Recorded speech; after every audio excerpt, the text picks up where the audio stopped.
Olá, que bom poder falar com você. Está começando o programa Fé para Hoje e nessa semana nós estamos com uma novidade. Sim, vamos conversar sobre a literatura sapiencial da Bíblia. O que é esse negócio, né, de literatura sapiencial? São os textos bíblicos onde a gente percebe os seres humanos conversando, mesmo de maneira inspirada, muito mais entre si, mas a realidade de Deus aparece ali. Mas numa literatura sapiencial mais aguda, que é a que a gente tem mais capítulos na Bíblia, são os Salmos. E lá a gente aprende uma informação muito importante para o decorrer da vida, que é como orar. Os salmistas oram e oram muito. Mesmo que haja muitos textos onde eles falam entre si, os seres humanos se apresentam como um exemplo que você já viu aqui, o Senhor é o meu pastor e nada me faltará. Ele não está dizendo para o pastor não está falando dele, ele está apresentando, mas também há muitas orações quando um ser humano abre o seu coração e de maneira direta, franca, nos convida a perceber que o relacionamento com Deus é muito mais do que um quadradinho onde muitas vezes a gente chega cheio de liturgias, mas é um pai falando com o filho. Temos muito que aprender com a oração poderosa dos salmistas para também fazermos a nossa vida e vivermos a nossa vida essa experiência. Então, não sai daí, que é neste programa que nós vamos juntos aprender a orar com os salmistas, aqui no Fé para Hoje.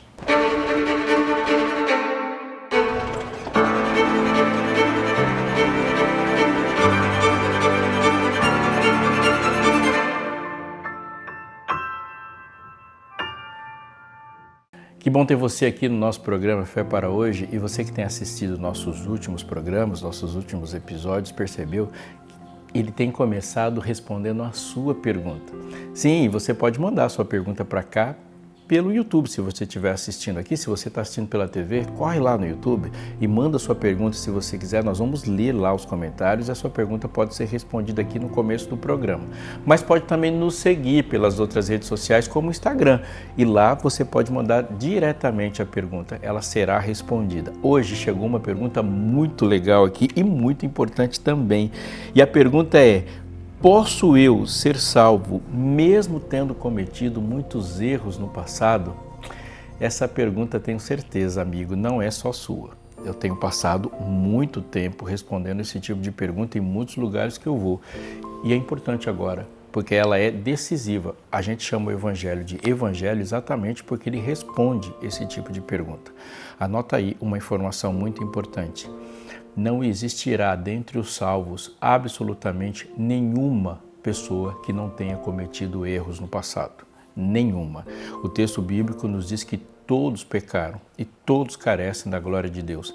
Também diz que por um homem veio o pecado ao mundo e o pecado é genético. Todos os filhos de Adão já nascem herdando essa natureza inclinada ao pecado. Nós não pecamos e nos tornamos pecadores. Nós somos pecadores, por isso que pecamos. E a quantidade de pecados não é determinante para a presença na eternidade. Deus é santo, puro, totalmente santo e puro. Portanto, ele não precisa de estar diante de muitos pecados para ser ofendido. Um pecado é suficiente para que a eternidade não exista para nenhum de nós. Então, você será salvo e não é por causa das coisas boas que você fez ou das ruins. Você será salvo por ter aceito a vida perfeita que Cristo teve e ofereceu no seu lugar. Todas as pessoas. Então, olha, quem estará do lado de dentro da Cidade Santa estará tendo pecado e não estará lá porque fez alguma coisa boa. Estará porque Jesus morreu no seu lugar e eles aceitaram. Quem estará do lado de fora também estará, não é porque fez coisas más também. Eles fizeram tantas coisas más quanto os que estão do lado de dentro. Eles estarão porque Cristo morreu por eles e eles rejeitaram. Portanto, a salvação, a eternidade, ela é dependente do posicionamento que tomamos diante da graça. E a graça nos salva do pecado, inclusive do seu poder de governar a vida. Sim, você pode ser salvo, mesmo tendo cometido muitos erros no passado. E a resposta que você deve dar a isso é uma entrega total do coração a Jesus e a sua graça. Você quer saber mais sobre esse assunto, sobre a maneira como Deus agiu e nos cura do poder do pecado? Vai uma dica para você. Revista Esperança Novo Tempo, a cura do pecado, o maior problema que a humanidade tem para enfrentar e uma solução maravilhosa que Deus colocou para a gente. Mas é muito mais do que uma história presa numa página da Bíblia. A cura do pecado é um processo dinâmico que faz parte do nosso dia a dia. E saber disso muda a nossa perspectiva em qualquer segunda-feira ou terça da vida. Sim, tem muitas coisas para a gente saber aqui. Essa revista chegará até você assim que você pedir. Pode pedir por mensagem ou ligando para a gente, pode até entrar no site da Escola Bíblica e digitar lá. Não importa, você que escolhe a maneira, mas o que você não pode é para permanecer onde você está sem saber informações tão importantes como essa. Então fala conosco que a revista chegará até você gratuitamente. É só esperar um pouquinho e você já vai desfrutar de informações tão boas, tão importantes e tão alegres como essa que é a cura do pecado.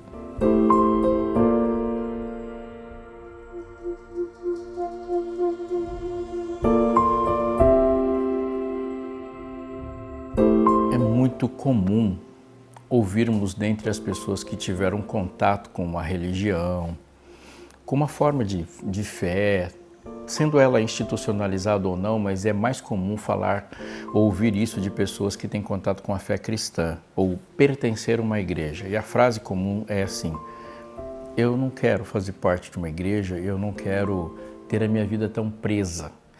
É normal também que as pessoas falem de cristãos com prática cristã como pessoas que têm uma vida restritiva, toda cheia de regras, e aí vai e se desdobra para muitos outros adjetivos quase sempre pejorativos, como pessoas fanáticas, radicais, bitoladas ou coisas desse tipo.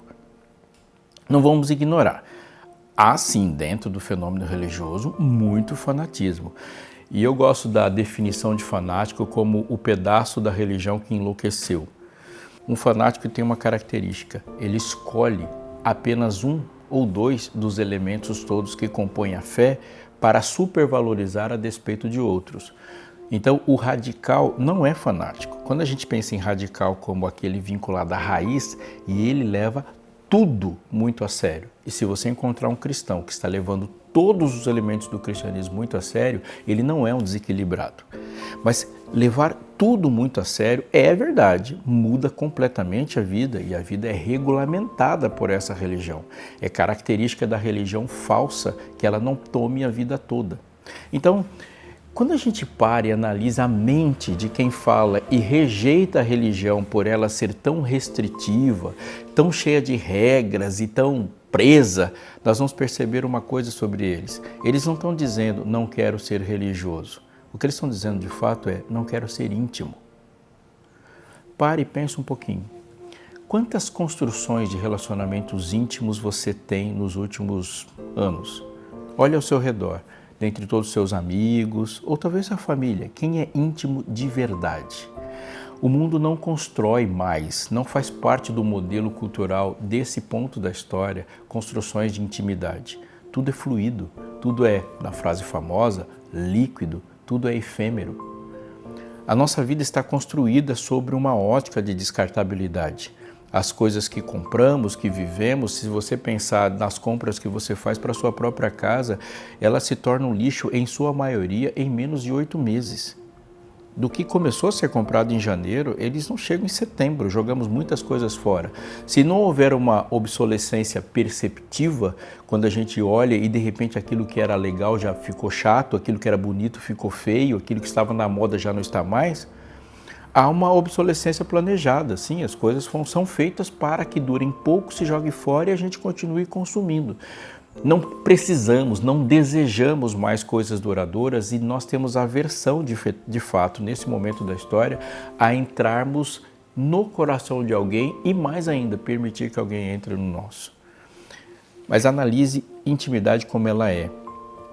Eu gosto de dizer, e eu acho que essa frase é correta, de que abrir o coração não é só colocar as coisas do coração para fora. Abrir o coração é colocar alguém para dentro. E quando alguém entra de fato no coração, ele vai participar da sua vida. Quando nós somos íntimos, a intimidade envolve levar esse relacionamento para todos os aspectos. Um relacionamento íntimo, ele não tem tantas restrições.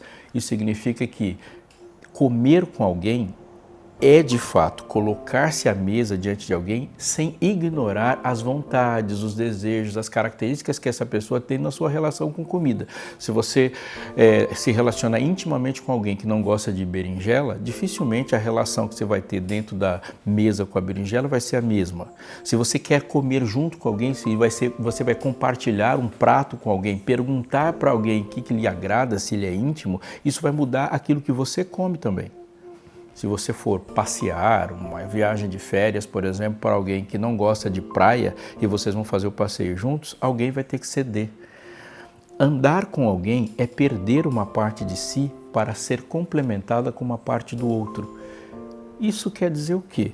Quer dizer que intimidade muda a vida e ela fica toda cheia de restrições. Pode ser que nosso relacionamento com os nossos filhos não seja construído em tanta intimidade, mas o pensar no gosto, no desenvolvimento e no amor que temos por eles muda totalmente a nossa agenda. Se você tem filhos pequenos, sabe que a sua casa fica diferente, o ritmo é diferente, o sono é diferente, a comida é diferente, tudo é diferente. Quem tem um carro e tem filhos pequenos sabe que o carro é uma extensão do quarto dele praticamente. Agora coloque toda essa realidade para Jesus. Ser íntimo de Jesus e estar à mesa com Jesus. Dá para ignorar tudo que ele pensa sobre comida, tudo que ele fala? Pense em uma cena de entretenimento. Você está num momento em que quer lazer e Jesus é um amigo íntimo. Sentar com ele para assistir um filme vai mudar o filme que você escolhe? Se é íntimo, claro, você não quer desagradá-lo. Ele é íntimo. Quando a gente sai para passear com Jesus, a escolha do destino tem que ser feita junto com ele. Então eu vou repetir a afirmação. A maior parte das pessoas que está falando de que não quer religião por ser restritiva, o que ela não quer mesmo é intimidade. E a frase fica assim: acho que essa religião ou esse Jesus é íntimo demais para o meu gosto. Levá-lo para todos os lugares, ir com ele para todas as circunstâncias, perguntar a opinião dele em todas as situações é intimidade demais. Eu quero um pouco mais de distância porque esse relacionamento está me sufocando. Quando você vá para a Bíblia e percebe a construção desse relacionamento, a intimidade que os salmistas têm com Jesus, você vai perceber que ele é uma bomba flagrantemente oposta a tudo aquilo que nesse tempo da história as pessoas pensam sobre religiosidade. Eles não falam com Jesus como um desconhecido, eles não falam com Jesus dentro de uma formalidade que se pensa como se ele fosse um ser político onde você tem que passar por 50 assessores e vários secretários para chegar até ele. A conversa é franca, é direta, é de criador para criatura, de pai para filho, coração a coração, onde todos os sentimentos estão expostos. Então, ele está nos convidando para um item, um elemento da intimidade tão necessário para a nossa saúde hoje. Os salmistas nos convidam a compartilhar sentimentos, emoções, desejos. Mais do que falar das circunstâncias, os salmistas falam da reação que eles têm às circunstâncias. Eles não falam só de guerras, eles falam do que eles percebem, do que eles sentem sobre a guerra. Eles não falam apenas de inimigos e pedem socorro dos seus inimigos. Eles falam da leitura que eles fazem disso. Eles falam daquilo que o coração sentiu, bateu e como eles reagiram diante de muitas circunstâncias da vida e nos chamam para um desafio que você precisa aceitar hoje. Eles pegam as dúvidas, as incertezas, os temores, as promessas não cumpridas e colocam todos eles no Deus da sua salvação com uma certeza sobre todas as outras. Se a minha vida foi entregue a Deus, é com Ele que a vida se resolve. Então eles levam sempre a Deus as suas dúvidas e saem sempre de lá com uma certeza para compartilhar com o mundo, nos desafiando e flagrando as nossas incoerências quando a gente vai para Deus com um paraíso de frases prontas e levamos para Deus algumas certezas e continuamos andando pelo mundo com as mesmas dúvidas.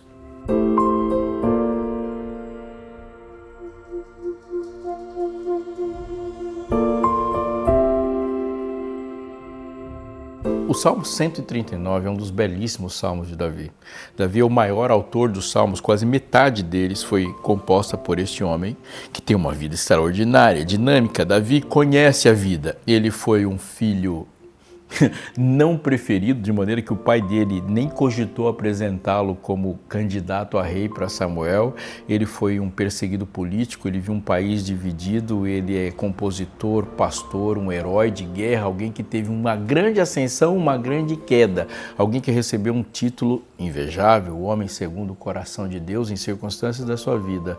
Davi foi um marido, um pai e viveu os sofrimentos todos familiares. Davi, aquele que entrega um título de aliança na sua relação com Jesus, que é chamado Filho de Davi. Davi tem uma característica, dentre todas essas que eu citei. Ele tem um relacionamento íntimo com Deus.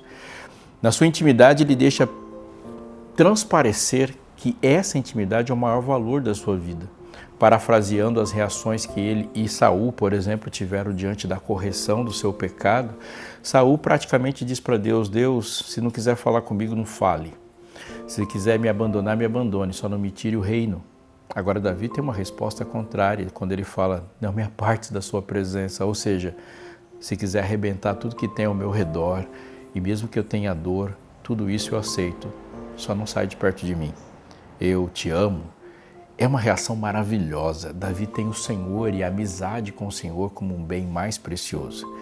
No Salmo 139, ele começa dizendo: Senhor, tu me sondas e me conheces. Conheces quando me assento, quando me levanto. De longe penetras todos os meus pensamentos. Ele diz de um saber do Senhor.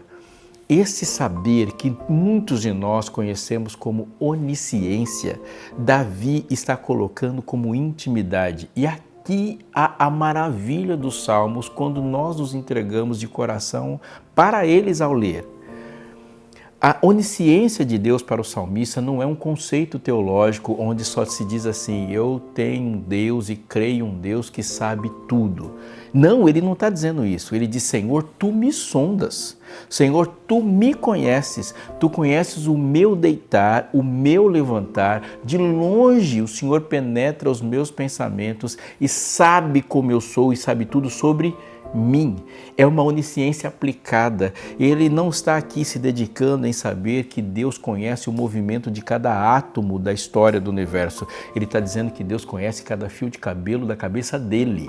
E nessa relação ele está totalmente entregue a um Deus que não se surpreende nem com seus acertos e nem com seus erros. O texto começa e continua dessa forma.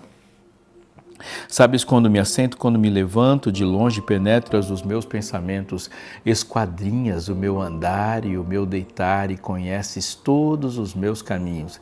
Ainda a palavra não me chegou à língua e tu, Senhor, a conheces todas. Tu me cercas por trás e por diante, sobre mim pões a mão. Tal conhecimento é maravilhoso demais para mim, é sobremodo elevado, não o posso atingir. O que Davi está dizendo sobre o saber de Deus é que ele é maravilhoso e ele se sente maravilhado por isso, portanto, o louvor que ele entrega para Deus a partir da consciência, da onisciência de Deus, ele não é mecânico, ele não é formal. É uma maravilha real e ele se sente impressionado com o conhecer de Deus sobre ele e isso gera uma resposta do coração. Ele sabe que não está se relacionando com alguém como ele, mas sabe que está se relacionando com alguém cuja característica o envolve e o impacta intimamente. Senhor, o seu saber sobre mim me dá segurança ao caminhar. Ele tem um Deus que nunca fica surpreso. Me lembro de um dia, como se fosse hoje, de que o telefone tocou e eu atendi e do outro lado alguém muito mal, muito triste por ter falhado, por ter cometido um pecado moral e ter decepcionado Deus na sua própria concepção. E agora vivia e sentia o que muita gente sente em circunstâncias como essa. A vergonha de procurar Deus e falar com Ele depois de tê-lo decepcionado. Mas a resposta que curou esse relacionamento foi exatamente essa. Deus não se surpreende. Ele conhece o seu pecado antes de você cometer. E Ele providenciou a restauração desse relacionamento muito antes de você procurar. Portanto, muitas vezes a gente sente, eu não vou falar com Deus, sente vergonha de falar com Deus por ter falhado, mas Ele já sabia da falha. É diferente quando a gente chega para confessar uma falha diante de algum amigo e ele fica surpreso pelo erro, ou ele se sente impactado pelo erro e leva um tempo para digerir isso. Deus não. Deus está olhando para você e diz, eu já estava te esperando, eu sabia que você ia fazer isso. E eu sabia que você ia fazer isso, não é uma aposta no seu fracasso, mas é uma aposta de que o perdão dele restauraria o relacionamento. Isso é Deus com Davi, é Deus com você e é Deus comigo. Onisciência na intimidade, no relacionamento. Davi fala desse aspecto de Deus, mas ele não para por aí, porque no continuar do texto ele vai dizer assim: para onde me ausentarei do seu espírito e para onde fugirei da tua face? Se subo aos céus, lá estás. Se faço a minha cama no mais profundo abismo, lá estás também. Se tomo as asas da alvorada e me detenho nos confins dos mares, ainda lá haverá de guiar a tua mão e a tua destra me susterá. Onipresença. Qualquer pessoa que estuda sobre o ser de Deus na Bíblia vai se deparar com isso. Deus, além de saber tudo, Deus pode alcançar todos os lugares, Ele é onipresente. Mas essa onipresença que Davi está apresentando aqui, ele está apresentando na forma pura. Deixa eu te dizer um pouco sobre isso. Não se resume onipresença à capacidade que Deus tem em seu poder de estar em todos os lugares. Porque nós vamos ver, para essa definição, alguns desafios na Bíblia. Por exemplo, Jesus irá voltar. Jesus é onipresente, mas o texto deixa bem claro que ele se desloca no espaço numa relação de viagem do céu para a terra. Quando nós estudamos as profecias e diz de uma passagem do sumo sacerdote Jesus, do santo para o santíssimo em um tempo na história, isso desmonta todas as ideias que vêm fora da Bíblia, que são erradas, de que Deus ele é atemporal e não é espacial, por exemplo. Isso tudo não é bíblico. O que o texto está dizendo é que a presença de Jesus, a presença do ser divino é sempre real. E não é necessariamente que ele esteja em todos os lugares, mas necessariamente nada impede que a presença dele alcance todos os lugares. Você me entende? Deus pode estar fisicamente no ser e na existência complexa dele, que é muito além da nossa capacidade de alcançar, em qualquer lugar, mas do seu trono não se faz uma prisão. Deus, o seu trono, pode alcançar absolutamente todos os lugares. E o que isso quer dizer com intimidade? Quer dizer que quando Deus fala com você, Ele está falando com você. Não é uma ideia. Quando Deus para te ouvir e para falar com você, Ele está literalmente falando isso. Deus não está se relacionando com você de forma indireta. Ele se relaciona de forma direta e, repito, o trono de Deus não é a sua prisão. Do seu trono, ele se desloca para o seu quarto e fala contigo. Davi, quando fala dessa onipresença, significa que ele sabe que a companhia de Deus é real em qualquer canto, qualquer aspecto e qualquer circunstância da vida. Se você estiver numa quadra jogando bola, se estiver num púlpito falando, se estiver no trabalho, numa dúvida, num ponto de ônibus, você pode contar com a presença de Deus, porque é exatamente essa a razão da sua promessa. A presença de Deus requer, e ela é uma forma de intimidade apresentada desde Gênesis, quando o homem é procurado e criado, até Apocalipse. Sim, Jesus vinha estar com o casal criado original. Na viração do dia, a pergunta que Deus faz para Adão no seu momento de pecado foi: onde estás? O salmista leva isso muito a sério quando no salmo mais famoso de todos os tempos ele diz: ainda que eu ande pelo vale da sombra da morte, não temerei mal nenhum, porque tu estás comigo.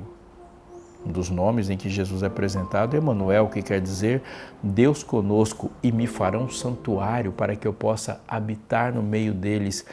Termina assim aquela promessa em João 14, para que onde eu estou, estejais vós também, vos receberei para mim mesmo. E lá no final do livro, no final dos livros da Bíblia, eis o tabernáculo de Deus com os homens, Deus mesmo estará com eles.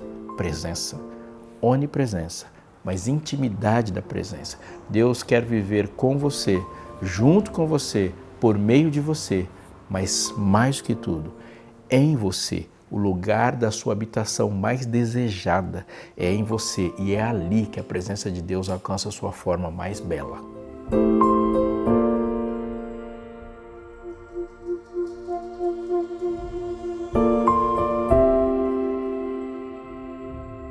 Do verso 13 em diante do Salmo, Davi começa a falar sobre o poder de Deus na vida dele. No verso 13 ele diz: pois tu formaste o meu interior e tu me teceste no seio de minha mãe. Graças te dou, visto que por modo assombrosamente maravilhoso me formaste. As tuas obras são admiráveis e a minha alma o sabe muito bem. Os meus ossos não te foram encobertos, quando no oculto fui formado e entretecido como nas profundezas da terra. Os teus olhos me viram a substância ainda informe, e no teu livro foram escritos todos os meus dias, cada um deles escrito e determinado quando nenhum deles havia ainda. Os pensamentos de Deus, o conhecimento de Deus, a visão de Deus, o poder de Deus estão na vida de Davi pessoalmente neste salmo. Ele não está falando de um Deus poderoso, ele está falando de um Deus poderoso agindo com ele, por meio dele, através dele, na intimidade com ele. Deus tem poder para realizar os seus desejos de amor. Isso o coloca numa diferença de relação entre nós de maneira maravilhosa, como ele mesmo disse. Eu posso ter muitas boas intenções para com todos os meus amados, mas o poder que eu tenho para executar essas intenções, ele não está em alinhamento. Deus não. Deus quer, Deus pode, Deus faz. Há um poder de Deus que executa tudo que o seu amor determina. E Davi sente isso nesse relacionamento de intimidade.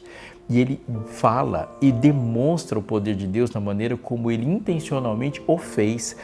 O Senhor me fez, a minha substância estava indeiforme. O Senhor conhece os meus pensamentos e os teus, Senhor, são elevadíssimos a ponto de que eu percebo o teu poder na maneira como cada dia da minha vida está sob o teu controle, sua soberania, teu poder e o amor de Deus. A maneira como ele termina o Salmo é um convite a mais intimidade ainda, porque é um pedido maravilhoso quando ele diz: sonda, meu Deus, e conhece o meu coração. Prova-me e conhece todos os meus pensamentos, os meus sentimentos. Vê se há em mim algum caminho mau e guia-me pelo caminho eterno. Há uma intimidade que não o tira de uma sujeição a Deus. Essa intimidade não impede de reconhecer a superioridade de com quem ele está se relacionando. Essa intimidade o leva a perceber quem é Deus, sujeitar a Deus e colocar a sua própria inteligência sob o comando da inteligência de Deus. Perceba que quando Deus nos chama para vivermos com Ele, em intimidade com Ele, Ele não fica menos Deus, não fica menos Criador e nós não ficamos menos criatura. Ao contrário de algumas intimidades desenhadas aqui no mundo, onde a intimidade tira alguém do trono, tira alguém da sua posição, e essa não. Davi é íntimo de Deus sem que Deus deixe de ser Deus. E ele pede para que Deus veja no coração dele o que ele jamais conseguiria fazer sozinho. A provocação que ele está fazendo aqui nessa relação de intimidade é muito importante.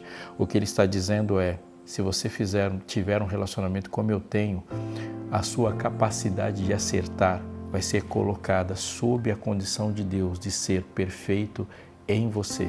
Faça você também essa oração e caminhe para essa intimidade tão desejada.